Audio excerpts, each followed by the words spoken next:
अचानक गाड़ी आ गया।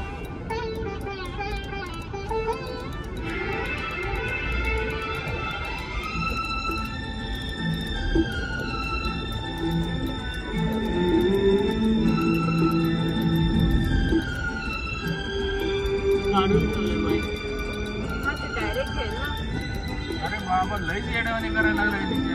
मी 7 वर्ष झाली या रस्त्याने जातोय।